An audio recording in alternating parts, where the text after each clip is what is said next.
Sure. Michael Moresco, Town Administrator. Bill Hocking, I'm the fire chief in Marshfield. Phil Tavares, the police chief. I just want to make note that Michael Bradley, one of our selectmen, got stuck at a trial in Boston. Otherwise, he would be up here on the panel as well. And I'm filling in for him. Tim Cruz, Plymouth County DA. Joe Schran, child psychiatrist. And I'm Desmond O'Neill. I'm a production assistant at Marshfield Community Television. And we have our superintendent of schools here, too. Yes. So I wondered if anybody on the panel had a comment or a question for somebody else that they saw in the, that's on the panel that they saw in the video, or if there's anything, just general comments you wanted, or questions you wanted to start out with. I just want to say, I thought it was a great overview of what's going on here in the county. The snippets from were really, I thought, well pieced together. From going all the different individuals and groups and organizations. There's a lot of things happening in our county. There's a lot of different groups that are ongoing.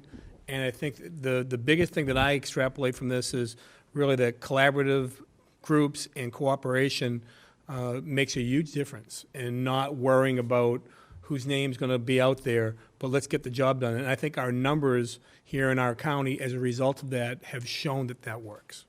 That was going to be my next question, Tim. Do you want to talk about the new statistics? So new statistics have come out since this was filmed. Yeah, I mean, they're actually really great. I mean, obviously, Plymouth County and certain areas on southeast Massachusetts were hurt very much so from the opioid crisis. So, last year DPH did a study regarding fatal overdoses, and statewide it was actually good, and in that the fatal opiate overdoses in Commonwealth of Massachusetts in 2018 were down 1%, and that's good. The great news for us, however, is that in Plymouth County last year, there was a 26% decrease overall in fatal opiate overdoses in Plymouth County. And now this year, what we did before I came tonight, we ran our numbers from January to today and compared them to a year ago. So now our numbers here this year, in the last 6 months, compared to last year's 6 months beginning last year, where the numbers were down so much, they're down another 28%. Total county overdose fatals, non-fatals combined are down 28%. And the at-risk referrals are up, and that's a good thing because that's people who are self-identified or family referred at-risk individuals seeking help before an overdose happens. Lots of times I know our police departments, our fire departments get calls from people who are concerned about their kids and say, oh my gosh, my son or my daughter, they're using, but is it too early to call you?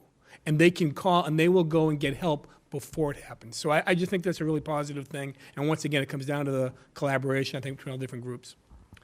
And just to add to that, in particular in Marshfield, during that same time period, January 1st to today of 2019, as opposed to the same time frame in 2018, the fatal overdoses in Marshfield are down 75%. Mm-hmm. And we were down 30% from the year before. So it's really great progress.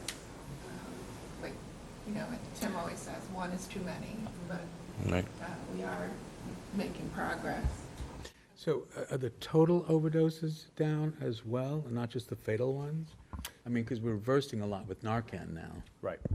Well, the interesting thing about that is that, I don't know that they are down over last year as well, the non-fatal ones.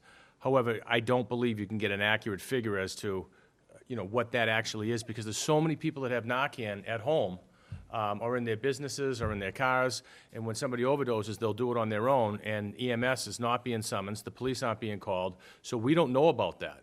So because Narcan has been so effective in saving lives, they're not reaching out for medical assistance. I don't know that we actually have an accurate figure on how many overdoses we really are still experiencing. Right. The only thing that I could say that is a nice indication that there must be somewhat of a decrease is that, in particular in Marshfield, there's a 75% decrease in the number of deaths over the previous year, which is fantastic. And I think we've always had a disconnect with our numbers. You never really knew what the real hard numbers were, and we found that out when we started the task force and trying to reach out to get information from our local towns. The way it works, if somebody passes away, what's known as an unattended death, the local police will notify the state police who work for the DA's office, and they will go out and make a determination as to whether or not a death is suspicious or not suspicious. Lots of times, however, if there was a save and somebody was taken to the hospital and they passed away in the hospital as a result of the drugs, that secondary kick-in of whatever the drug may be, we wouldn't get that because it was an attended death. So what we did with the task force, we reached out to the 5 hospitals in Plymouth County. It's actually 4, but we count South Shore even though it's in Weymouth because a lot of people from our area go there. So when you look at either Toby, Beth Israel Deaconess down in Plymouth, Brockton Hospital, Good Sam, and South Shore. When you look at those numbers now, we have a relationship with them. We're getting that information, which I think is really part of Plymouth County Outreach, which is working in conjunction with the local police, going to the doors and knocking on the doors. I think that's a big piece of what is going on here right now. Do you have any questions from the audience? I know a few years ago, Judge Minahan, who was the one who started the drug court down in Plymouth, she said Plymouth County is the epicenter for the whole opioid epidemic in the country. And I was wondering, since we seem to be doing a good job, you seem to be doing a good job handling it, if people are listening. I think they are. I mean, I know that I'm on the board of the National DA's Association, and I was on the opioid work group, the national work group that they had, and trying to figure out best practices on a local basis. And then when I talk about what we're doing here, and we put together a white paper regarding that, when I talk about what we're doing here, people can't imagine all these different groups working together. I think there's, unfortunately, sometimes there may be natural territorial issues that go on with them.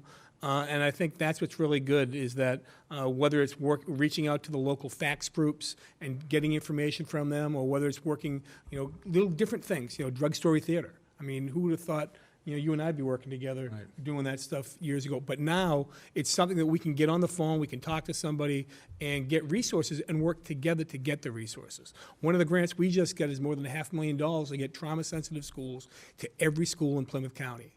Now, that expanded from a mini grant we got from the AG's office for 9 schools. We started in Plymouth and Brockton and Pembroke, but now we're going to be in a position we can do it to all of our schools so that our teachers, from the teachers to our custodians, will be able to help the kids that need to get help and break those cycles that we so often talk about and make sure that the kids that are really the victims today because of their parents' problems, they don't turn into the issue later on down the road.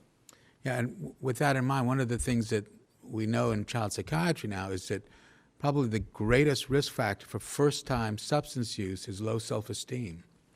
So we are making a great effort so that kids can remind each other of their value. That,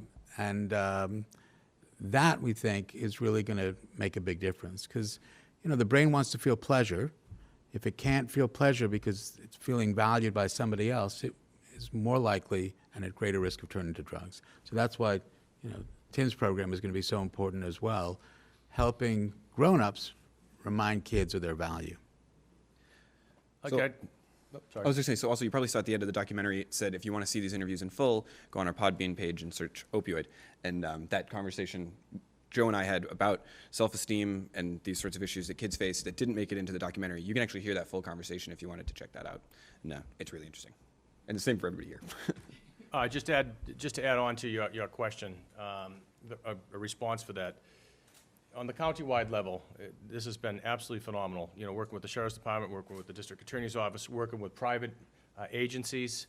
When we started Project Outreach, we initially started it with going to somebody's house within 24 hours of an overdose, a reported overdose, to offer them the assistance. A plainclothes officer with a healthcare provider in an unmarked car so as not to embarrass them or make them fearful. We don't wait for that anymore.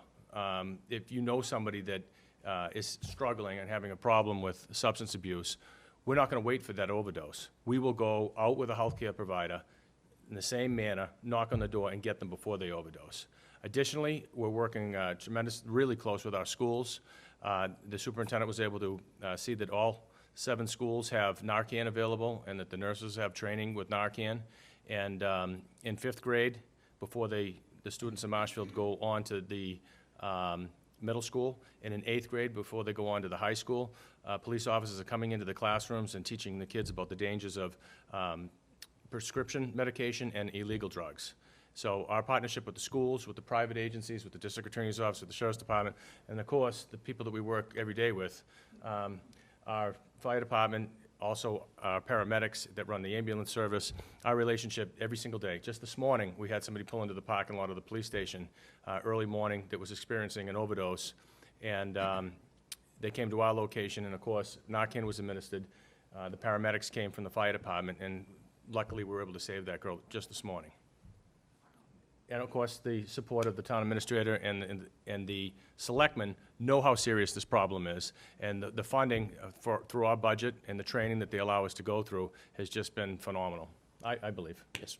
I just want to say on behalf of the selectmen, I mean, the mere fact that we're talking about this as a group, they wanted me to make sure that I thank Marshfield FACTS. We thank the superintendent because, as Dr. Schran mentioned, it's about self-esteem, and you know, we're better to recognize if kids are going to have a problem or they fall into that category, and maybe keep a better eye on them with the schools and the great work that everyone here has done. But I think there's always been a stigma attached to it, and it's so important to be out talking about it, to come to a venue like this and share and listen and hear about ways that people can be helped, because you know, we have to attack this as a community. I think that's what we've been very fortunate. You know, we have really great leadership at the county level with the district attorney, with the sheriff, and of course, local level with Marshfield Fire Chief and Police Chief. So thank you to them and to Marshfield FACTS and for folks being here and really caring. Yeah, I just wanted to add to Ms. Moresco, because it is about fighting stigma. You know, if we continue to make this a moral issue, we should not be surprised that people aren't going to come and get treatment. And, you know, one of my phrases, you know, addiction is not about morality, it's about mortality.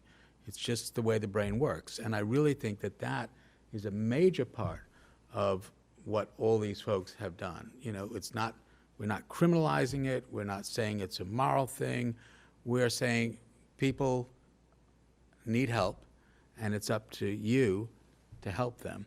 And that is empowering. If you can help someone, that actually increases your value. And that's what we're helping the kids understand too, is it's the simplest thing. Everybody wants the same thing, to feel valuable. At every and any moment in time, you can remind someone of their value, and whenever you remind someone of their value, you increase your own value. So we've got to continue to fight this stigma. We've got to have people come out of the shadows. They're not going to come out if they think they're going to be judged. And that's what each of these folks are doing here. I mean, you can imagine, you know, district attorney not judging someone. It's great. I'm serious, though, because that wasn't the way 5, 10 years ago, right? You consider these people bad people. You know, what's wrong with you? You're weak. You're weak. You know, you should be doing better. It really is something that happens in the brain. Not about morality, it's about mortality. And I really just want to add to what Dr. Schran is saying.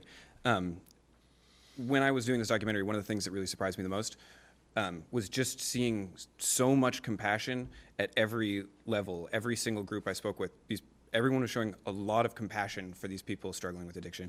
And that, I mean, it's surprising, but it's also, it was really it surprised me, and it was a really powerful thing to hear. I mean, hearing from the DA, hearing from the police chief, hearing from the fire chief, the, you know, mental health professionals, recovery professionals, that, you know, we got to be compassionate. We got to treat these people like people. You know what I mean? That's really key, and I loved that I heard that, honestly. I think Mr. Grant.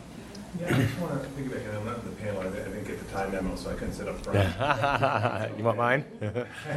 No, I just think it's really important to know, I mean, a couple of you hit on it, that the fact that this town, this community, and this county is not putting their head in the sand when it comes to this matter. I mean, I was telling Jen just last time, whenever we met last, that, you know, it was 4 years ago, before I was even on board officially. My very first meeting in Marshfield was the formation meeting for Marshfield FACTS. I talked to Chief Tavares on my way down. I was coming down from Canton, and you know, this was an issue that the whole town was embracing, and the school district, along with the selectman's office and the police and fire, everybody realized this was something that we had to tackle. And I think Marshfield's been ahead of the curve for many years, and to see those numbers coming down is a testament to the work that's been going on. And our YRBS numbers, our youth risk behavior numbers, that many communities, don't shine that spotlight on. They do it, and they'll catalog that information, but our comprehensive health coordinator, Mary Beth Mattis, gets it out to the school committee, gets it out to the public, and people know where we have our strengths and where we have our areas that we need to work on when it comes to relationships, when it comes to students or staff feeling valued, and all that information that comes forward that helps us strategize. And then beyond the folks up at the table, we have people like Kiwanis here in town that help support us. We have, besides some of the programs you were talking about, Chief Tavares, that we have fifth graders that with, mispronounce her name, with Wachowski from Karen Associates, comes down and does the brain drain program for our fifth graders for the last 3 years, and that's been funded by Kiwanis. We've had presenters, whether it's Drug Story Theater, whether it's ex-athletes who've had issues with drug abuse, and they're coming in to speak because we have support from the Kiwanis and other organizations in town. So this is really a testament to what the town has embraced, not put in the shadows. And that word stigma has been something that we've talked about for 4 years now since I've been here, and getting rid of it. And I think it's showing that when you do that, positive things can come up. Yeah. Well done. Yeah. And collaboration is so Right. important. At the county level, what we've been able to achieve on the county outreach, that collaboration between towns and between agencies. But, we see it here in Marshfield FACTS with, this new collaboration tonight with MCTV, but we've worked with WATD, with Kiwanis, with the library, there's help everywhere, and because so many people are impacted. The clergy, there are a lot of people who want to help because they've experienced knowing someone with a problem or having an issue themselves, so it's really, Joe can tell you, very common. I wanted to ask about, you touched briefly, I think, in the documentary about seeing much more fentanyl now, that it's still referred to as kind of the heroin epidemic, but that really there's a change. And I know I've heard other substances too. Can you talk about what you're seeing, either in treatment or on the streets? Well, I mean, from what we're seeing is, fentanyl is out there very heavy right now. It's being mixed not just with heroin anymore, it's being mixed with cocaine. Cocaine is back. I think it went away for a while, but now it's back heavy. And we haven't seen as much car fentanyl, which is like super powerful fentanyl. But like it's been said earlier, I mean, fentanyl is a synthetic opiate coming from China or coming from Mexico, and it's basically poison. And that's why we have to figure out a way on a federal level. How do you stop these drugs from coming in? A lot of it comes in through the mail. It comes in through the U.S. Postal Service. And for every box that they stop, how many more get through? So I think we have to develop a better way to find out what's in this stuff, to the extent that we can, within the constitutional boundaries that we have to deal with. But there's got to be a better way to stop these drugs from coming in, because now we're seeing fentanyl everywhere, and that's it for the most part. The overdoses now, the cause of death is fentanyl. It's not really heroin. Heroin is blasé, cocaine's being mixed into it, and you're always the next step out. As we sit here now, when I was in Florida recently talking to prosecutors down there, their biggest drug was cocaine.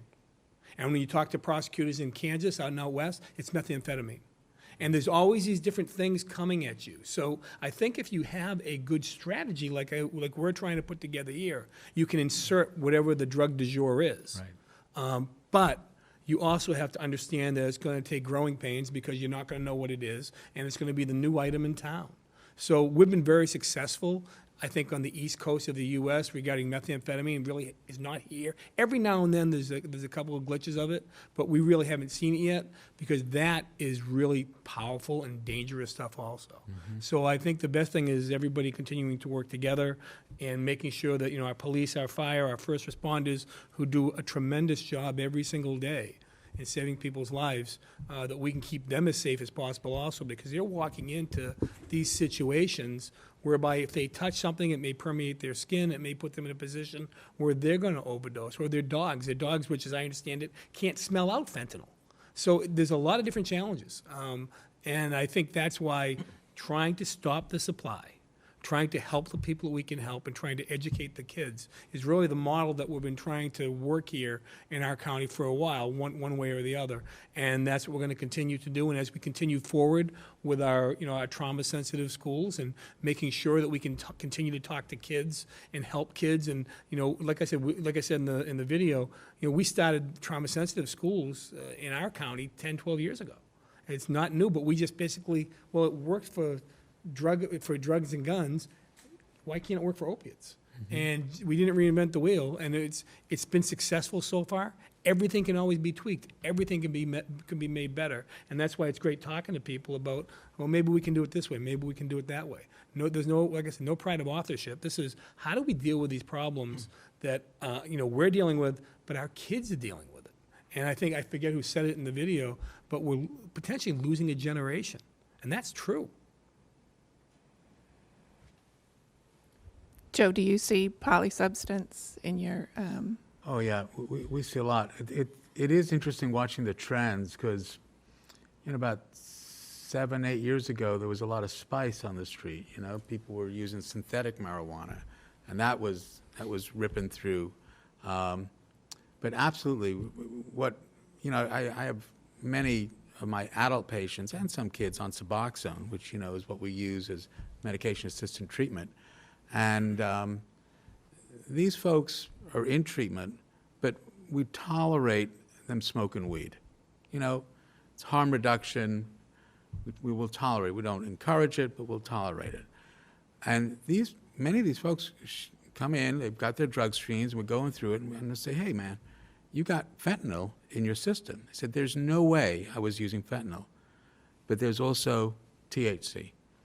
And so some of the weed is getting laced with fentanyl, which is totally freaking people out, but it's real. So yeah, we'll still see, kids coming in on all sorts of different things. But what's encouraging is the more awareness that kids have of what is really going on. We had data back from, I think it was probably 2012 or so, where this national group put together data looking at how many kids in the last 30 days had smoked tobacco, some tobacco product versus marijuana. And more kids had used marijuana in the last 30 days than tobacco products. And while at first that says, whoa, that's not good, the other side of it is with enough education, kids were realizing that they keep using tobacco, that can give them health problems. We need to do the same thing with weed because it's here, it's going to be in our town, and it's controversial, I know, but I'm telling you that from, the kids I see, 95% of our kids on heroin started with weed.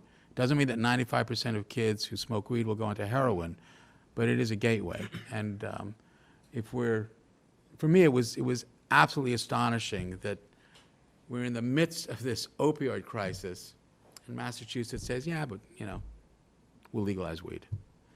So it's baffling, but we got it now.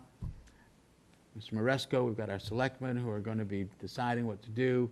We're going to have to just come up with some really good strategies for that. It's the edibles more than anything that I worry about.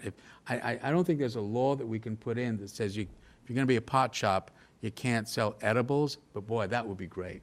That would really go a long way to helping a lot of kids. well, and I think too, there's a misconception that legalizing marijuana eliminates the black market. And as you were saying earlier about the fentanyl showing up in weed, that's black market weed, and children or people under 21 who are not legally allowed to buy marijuana are still buying it on the black market. So they're the ones who are most likely to get fentanyl mixed in. Yeah. That concerns me. And you also saw, I know when Colorado had the legalization of marijuana prior to us, I was talking to at the time, the Denver DA out there was talking about the problems that they were having, because we knew this was coming in Massachusetts, myself and the fellow Mass DAs, and he was talking about the armed home invasions that they were having in very suburban areas, because John Q. Citizen can now grow a certain number of plants at his own place. In Massachusetts, it's going to be 6 per adult, up to 2 adults, so 12 plants apiece. That's a lot of money. So the bad guys out in Denver were finding out who was growing the weed, And then they were going there to rip them off, and because they also knew, just like here, weed is still a federal offense. So therefore, you can't put the money in the bank. So therefore, they know that you've got marijuana and you've got money. And so they were going there. They had 12 fatal armed home invasions in the first 6 months. They had a number of homes blow up because people were trying to make, cook down the THC and make the drugs that are much more powerful with butane burners, and they didn't know what the heck they were doing, so their homes blew up. So with that, with the black market, because it's still 21 and under, right, that you're going to have that whole group of kids, that's going to be a huge problem. And from the law enforcement end of it, in trying to prove cases, because we were not ready, the Massachusetts laws are not ready for the prosecution of many of these OUI drug cases that are out there, it's an incredible challenge. And hopefully we're going to be able to get a machine that's going to be comparable to a breath test for alcohol. I don't think that will happen in my lifetime, but who knows? There may be something like that at some point. But the challenges and the burdens being put on first responders now is immense. Yeah, And they have to do a great job, which they do, and we're lucky for that. Chief Tavares, could you talk about how the challenges of identifying what influence people are driving under? Or Yeah, sure. Well, even with the breathalyzer and great police officers and great prosecutors, we end up losing most of our OUI alcohol cases, even with the breathalyzer in place. So oftentimes we get a call about an erratic operator, or we find them on our own and we pull them over. And then based on, all of the observations, indications could be, we could smell marijuana, or we could, see something freshly burned in the ashtray, and their movements are slow and deliberate. Their eyes are red and watery. They're fumbling through their paperwork. They seem to be lethargic. I mean, there's so many different types of drugs. Oftentimes we get a call about somebody like nodding off behind the wheel because that's an indication that they could be on fentanyl or heroin. You have to be able to paint the picture for the person, the judge or the jury, that's not there. So we operate on probable cause, which is down here, and then we need proof beyond a reasonable doubt to get a conviction. So we don't need a whole lot, more probable than not, but to secure a conviction, it's proof beyond a reasonable doubt. And there's a lot of reasonable doubt out there, especially with drugs. All the time, we're pulling over people. They don't have the drug anymore, but, there's all kinds of medical conditions that exist as well that could mimic signs of being under the influence, and that's reasonable doubt. So it's extremely difficult. My fear is that because of the legalization of marijuana, that more people will be driving under the influence. There'll be more people impaired out there. There'll be more car accidents. And unfortunately, more people will get hurt. yeah. Oh, go ahead. Well, to make a comment about what you said, I think the marijuana commissioner actually said that people can actually be found like high with those breathalyzers, and that they actually don't drive worse. If they did, I would strongly disagree with the second part of that. That absolutely, with my profound knowledge, my education and experience, absolutely, somebody that's under the influence of marijuana, their reaction times are slowed. Yeah, but there isn't any device that I'm aware of that's certified anywhere that would prove that somebody was under the influence that you could give it a roadside. And you say they get in an accident and you take their blood and you detect THC in their blood at the hospital, that can stay in their system for a little while. It doesn't mean they were under the influence now. They could have used it, 2 days ago. Or 30 days with THC. The question I had, is there anything being done before people become addicted? Like you're saying to show people their value. Is there anything being done like in schools to actually get people counseling when they're depressed or when they are in pain before they actually seek out these drugs? Like, not just like what's going on with their brain, but like, being able to talk about their problems before they... I don't want to overstep on the superintendent of schools, but I got to give kudos to the schools. When I said earlier that the superintendent got Narcan for all 7 schools, I can tell you it's not because there's a need for the students, because we don't have any students that have any issues with opiates that I'm aware of. None. That's for guests, that's for parents potentially. In regards to what the school does, I mean, he's got school adjustment counselors that are there exactly for those issues. He's got school psychologists. Please. In the high school, we have two, actually. We have, besides our cadre of guidance counselors who work on traditional school, college-related, career-related endeavors with the students, we have two adjustment counselors that are there to work hand-in-hand with kids who are coming with issues that they may have at home, or relationship issues they have with their peers, or depression, or whatever it might be. We even have them down at middle school and school psychologists at the elementary level to help with those students who might be having those feelings. But just as a district, we're focusing a lot of our attention, as many schools across the state, we're focusing on social emotional learning. And actually, I was just at a meeting this morning with some of my principals and our health coordinator with Mattis, and we were talking about a survey that we did beyond the YRBS survey. We did a SEL survey to students and staff, and trying to identify, what our strengths are, what our areas of need are. And some of the responses were tied into the students feeling self-worth and how well adjusted they might be, and who do they have to lean on if they have an issue. And from that, we're going to be strategizing a plan over the summer to kick off next year on actions that we can take at each level that address the information that we're getting from the service. And SEL work is being done across the state. The governor, as Dr. Trina alluded to, is behind a lot of these endeavors, and they actually have a group, Excel Network, that we're a part of. We're one of 15 schools in the region, 15 districts in the region that meet, whether it's Bridgewater, Brockton, Weymouth, and we all share ideas on how to better address the social emotional needs of our students and our staff. And actually, Ms. Boyd here from the school committee was one of the representatives that was with us. We have principals and assistant principals and teachers and counselors on that group. So there's a lot of effort being made to focus on the social emotional well-being, because there are so many issues. And we didn't have these 10, 15, 20 years ago, but they're here now, and they're part of the whole learning process. If we want our students to be excelling in the classroom, we have to make sure that we're addressing their emotional needs as well. Now, is this primarily a young person issue, or is it, what generation are we talking about? Because you guys say kids a lot, but I know a lot of people that are older than I am, and they're in their 40s.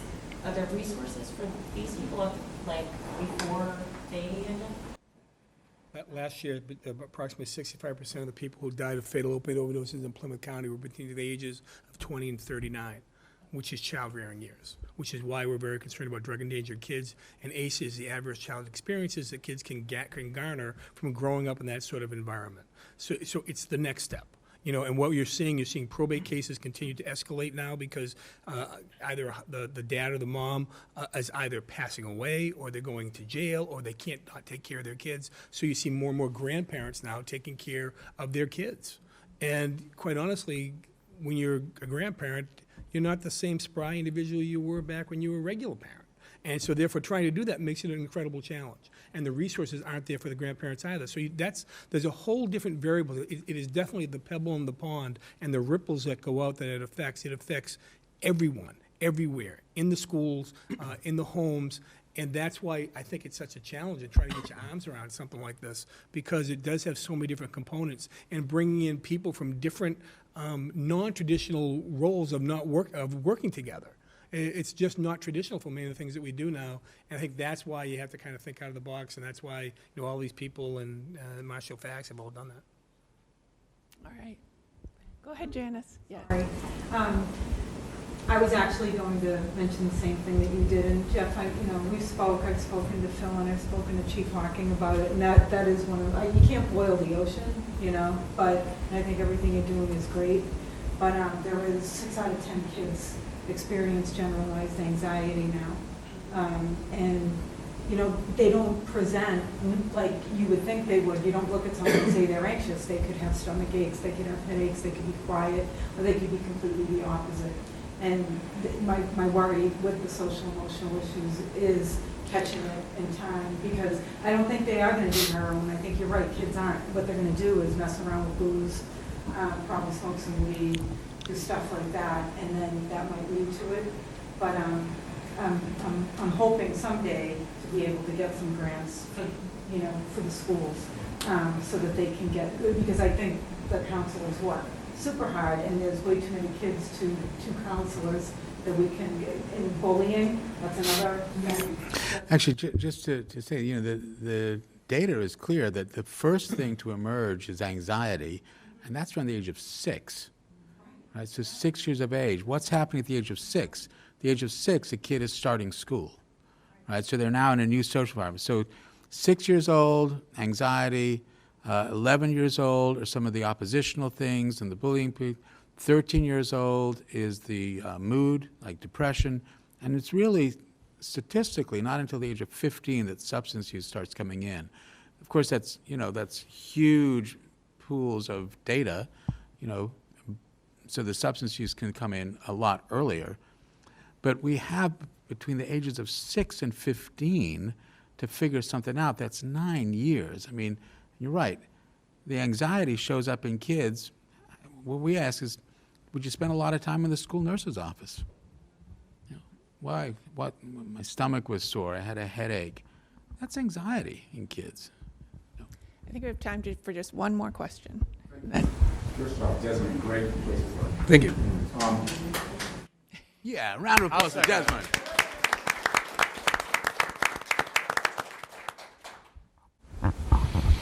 The popularity of vaping that we're now seeing among our youth. And I would like to pose the question to our panelists. If what you're beginning to see, or perhaps suggest you might be on the lookout for, our young people today can't afford to buy the cartridges because they're very expensive. And so what we're beginning to see is cartridges that are coming up on the black market. These are cartridges that who knows what's in them. And I'm curious to know if you're beginning to see evidence of that. If not, how might you know if in fact your students in the schools, you've got vaping detectors, are you able to determine if in fact these young people are using safe cartridges, or are they getting usage cartridges on the dark market? No one wants. Okay, Chief, I would take that one? I would agree with you. I have major concerns over the vaping, and it starts at a young age. And our Board of Health here in Marshfield has been extremely proactive, where they've recently conducted tobacco stings with underage persons attempting to make purchases at every single one of our establishments in town that sell cigarettes or any type of tobacco. So the Board of Health has been extremely proactive with that. Yes, I see cartridges discarded all around town, like I see the nips around town. And whether or not, some of them do contain hash oil. Some of them are bought, I would imagine, legally by an adult at a marijuana dispensing facility. I don't know about anything that they may buy on the black market, but I would wholeheartedly agree with you that it's extremely disturbing how many young children are vaping. Just to piggyback on that, I mean, well, we don't have detectors that can tell if it's the black market vials that are, or not vials. Cartridges. Cartridges that are being used. They do have detectors that can gauge whether it's a marijuana-based substance as opposed to a tobacco-based substance. And we've had that. Yeah. So that's what we talked to numerous times we found in the students. We always check to make sure whether it's a tobacco-based product if they're using a marijuana-based product. About a month ago, in addition to seizing 8 pounds of marijuana and a whole bag full of edibles, we seized approximately 272 THC cartridges out of a home here in Marshfield. It's about a month ago. Well, thank you very much for coming, and thank you all for coming. And thank you, Thank you, Desmond, Jim, for for the putting it excellent together. film. Thank you guys all very much for being part of it.